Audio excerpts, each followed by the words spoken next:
Hello. I have some stories I'd like to read to you today. But before I do that, I want to make a quick note.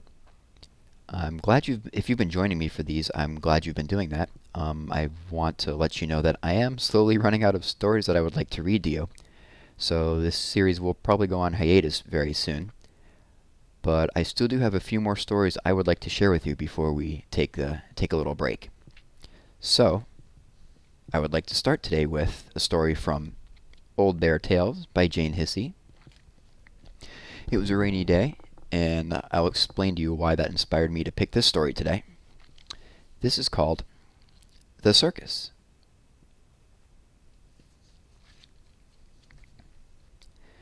There had been a birthday party at the house where Old Bear and his friends lived. The big round table in the dining room had a big round cloth on it, and there, on top of the table, was all the food that hadn't been eaten at the party. And there had been so much food that an awful lot was still there. "Just look at it," said Little Bear. "We could have a feast if we could reach it." Unfortunately, all the chairs had been taken to another room for a game of musical chairs, and there wasn't one to climb on to reach the food. Little Bear popped his head under the tablecloth to see whether there was a way up from the inside, and squeaked with excitement. "Look, everyone!" he shouted. "It's like a circus tent in here. A big top." The others popped their heads in, too, and soon all the toys had joined them. It really was like a huge round tent. "We could have a circus instead of a party," said Bruno, the big brown bear. There he is. "How do you have a circus?" asked Little Bear. Oh, there's Bruno again. "Well, everyone goes into the big top, or under the table in our case, and some people watch and some people do tricks," said Bruno. "And the people who watch have to clap and cheer," added Sailor. "It's a lovely idea," said Rabbit. "I could do jumping." "Jumping isn't a trick," said Little Bear. "It is if you jump very high or over something," said Rabbit. "Over what?" asked Little Bear. "Rabbit could jump over me if he liked," said Zebra. "That would be a trick." Rabbit and Zebra practiced their trick lots of times, while the other toys discussed what they could do in the circus. "I think I can juggle," said Little Bear. "Almost." "And I could walk a tightrope," said Sailor. "If I could borrow your trousers," he said to Little Bear, "I could dress up as a clown, too." "That would be good," said Bruno. "But we need lots more acts. What can you do, Camel?" "I don't know," said Camel. "If I ran round and round the big top, could someone balance on one of my humps?" "We could try," said Bruno. Everyone had a go at standing up on Camel's humps, but nobody could do it except Rabbit, even when Camel stood still. Rabbit could stand on one leg, waggle his ears, hop up and down, and even jump up in the air, while balancing on one of Camel's humps. Everyone was most impressed. "You're good at tricks, aren't you?" said Bruno. "What else can you do?" There was no doubt about it. Rabbit was going to be the star of the show. By the time he'd shown them how he could hang from things just by his feet, jump through a hoop, and juggle with 3 beanbags, the others all wanted to be the audience. "We'll never be as good as Rabbit," they all said. "It doesn't matter," said Bruno. "Circuses are just meant to be fun. We don't really have to be good at everything." "Let's begin," said Old Bear. He lifted a corner of the tablecloth to make an entrance, and all the toys marched in under the table.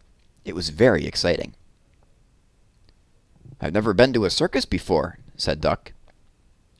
"I don't think any of us have," said Bruno, taking his place as the ringmaster in the middle of the ring. The toys all sat around the edge, and Rabbit and Zebra stepped forward to do the first trick. Everyone clapped and cheered as Rabbit ran across the ring and leaped over Zebra's back. He landed on Old Bear's lap.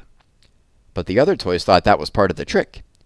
He did it a few more times until Bruno stopped him, and then Sailor came into the ring.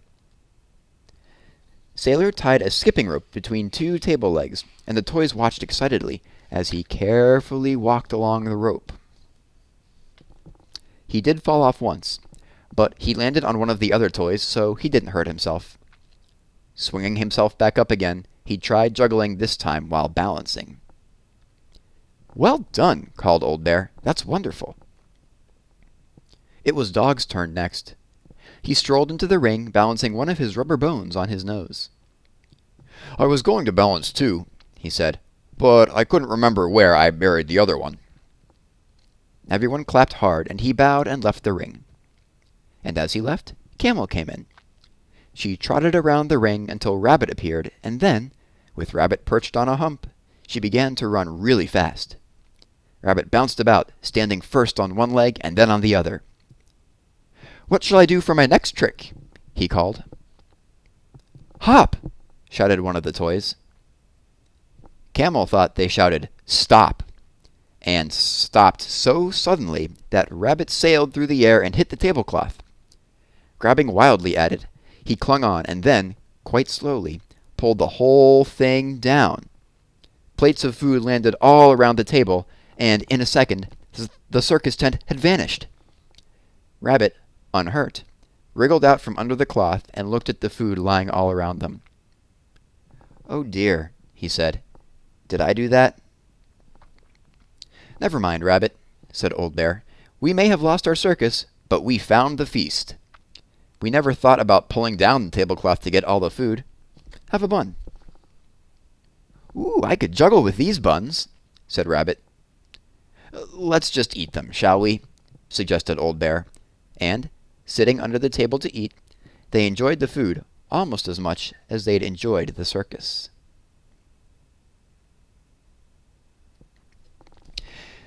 You know, I bet on a rainy day like this, some of your toys might enjoy being in a circus, if you put one on.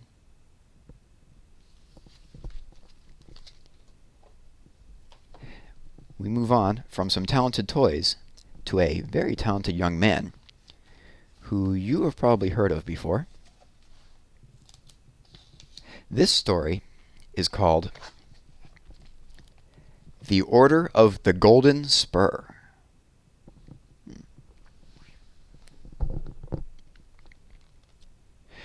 "Do you admit that you were in the Sistine Chapel last Wednesday?" The 13-year-old boy looked up into the face of the fierce soldier. He was too frightened to answer. "Yes, sir, we were there," said the boy's father, "but we took nothing." The soldier strode across the small room, straight to the writing desk. The tall plumes on his great metal helmet shook, and his huge sword clanked. On the desk were scattered many sheets of music paper. The soldier swept them up and waved them under the boy's nose. "You were heard playing the sacred music, and now I find this. This is the copy of the sacred music itself. It is written in the hand of a boy. Now, where is the original? Where is the music you stole?" The boy blinked back his tears. "We didn't steal it," his father said. "We didn't even see any music." "You are not telling the truth," the soldier thundered. "I am one of the Pope's soldiers, and he has said that anyone who steals this sacred music can be sent to prison." "Papa," the boy cried, "tell him what happened. Tell him I did not take anything out of the chapel." "We are strangers in Rome," the father began. "We come from Austria." "I don't care where you come from," the soldier snapped. "You stole the music." "I heard the music," the boy said, "and when I came home, I wrote it down." "Impossible," the soldier said. "That music is quite old and difficult to listen to. Nobody could remember it well enough to write it all down. You are not telling the truth." "I did remember it. I did remember it," the boy sobbed. "Impossible," the soldier said again. "Now, let's start at the beginning. When you first went into the chapel, what did you do?" "The music started just as we entered the chapel," the boy said. "Aha!" the soldier cried. "That proves you are not telling the truth. The first thing everyone does is to look at the ceiling, at Michelangelo's famous paintings, the most famous paintings in all the world. Nobody hears the music first. Now, tell the truth, boy. Didn't you first see the paintings?" "What paintings?" the boy asked. The soldier stared at him. "What paintings?" He shook with anger. "You little thief! You are showing disrespect for—" The boy's father grabbed the soldier's arm. "Sir, my son Wolfgang just doesn't see." "What? Is he blind?" the soldier said. No. I mean, sir, he can see, and yet he does not. We ride in the country, and he does not see a single tree. We go through a city, and he does not see the buildings. Everything comes to him through his ears." "I cannot believe he did not see the paintings," the soldier said. He stared at the boy. "If what you say is true, and you did not see them, you are a very strange child. I don't understand this at all." The boy's father shook his head. "He is not strange. He is a genius." The soldier pursed his lips. "Well, we shall see about this. I will leave a guard at the front door to see that you do not leave this house. I will find someone who knows more about music than I do. He will question the boy." Later in the day, a message came for Wolfgang and his father. It was from a high church official. The message told them to come to his home that evening and to bring along the music Wolfgang had written down. When Wolfgang and his father entered the official's home, they found that many people were there. They were led into a large room glittering with lights. A large piano-like instrument called a clavichord stood at one end of the room.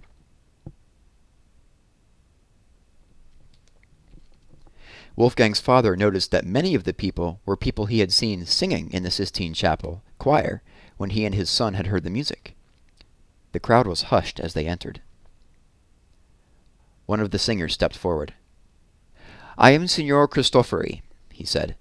"I am to judge whether or not you stole the sacred music. Would you please hand over what you have written?" Wolfgang had been holding the sheets of music rolled up in his hand. He gave them to Signor Cristofori.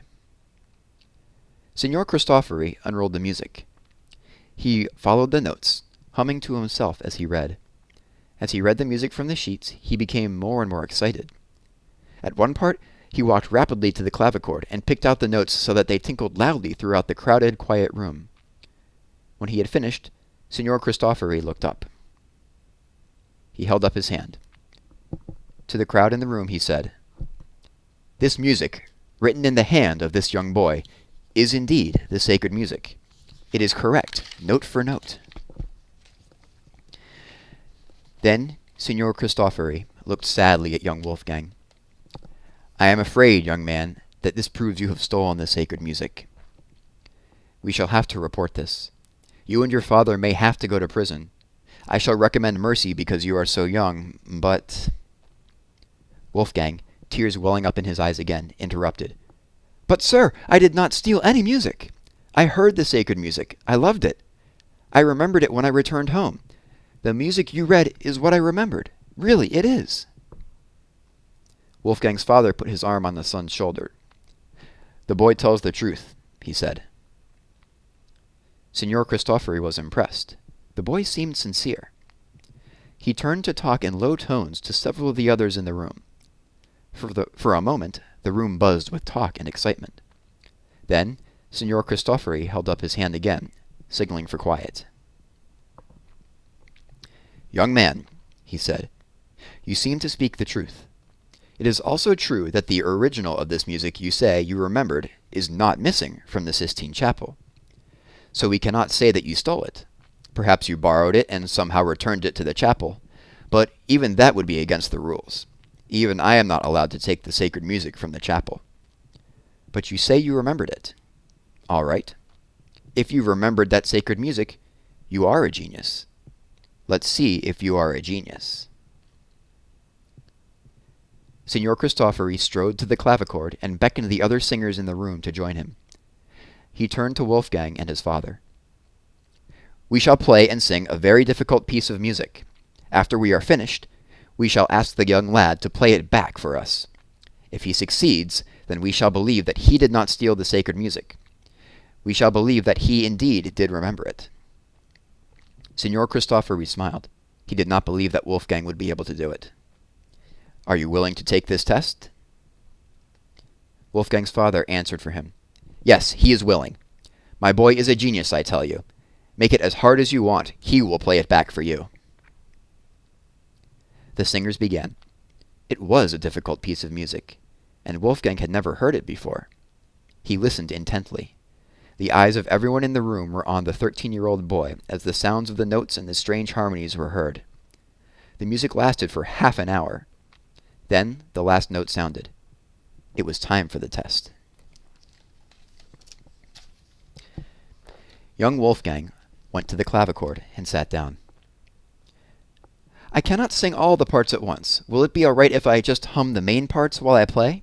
he asked. Signor Cristofori nodded. Then Wolfgang began to play.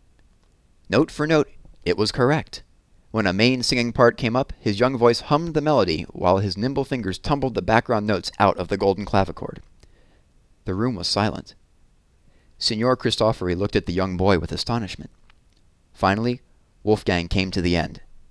It had been perfect. "It's a miracle!" exclaimed Signor Cristofori, and after a moment's stunned silence, the people in the room burst into loud applause.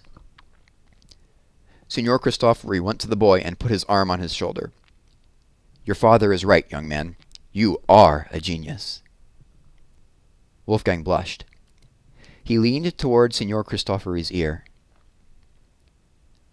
"I cheated," he whispered. The singer stepped back in shocked surprise. His face grew red. "What? Cheated? Did you already know this piece of music?" No, Wolfgang said. "I mean, I cheated on the sacred music." Signor Cristofori became more angry. "Oh, so you did steal the sacred music after all?" "No, sir," said Wolfgang, "but I did not remember it all the first time I heard it.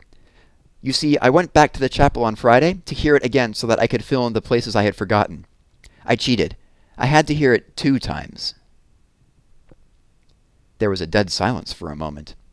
Then, Signor Cristofori and everyone else in the room roared with laughter. Still laughing, the singer patted Wolfgang's head. "Never mind, young man. It is still a miracle." So, Wolfgang did not go to prison. Instead, the Pope summoned him and awarded him an honor called the Order of the Golden Spur. He also gave Wolfgang a title, Signor Cavaliere. Now, who was this Wolfgang? Well, the boy in the story really lived.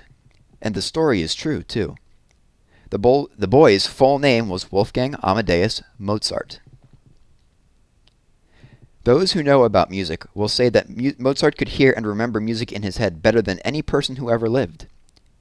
You will hear Mozart's own music many times in your life. And for many people, his music becomes more beautiful each time they hear it. Mozart did not live long. He died in his home country, Austria, when he was only 35 years old, a few years after the United States of America became a nation. But even in his short life, Mozart traveled to many parts of Europe and wrote 626 pieces of music. He was such an amazing genius that he wrote his first music and played it on the clavichord when he was only 5 years old, some people say. There is a statue of him as a young boy. And there is some sheet music of some music that he wrote.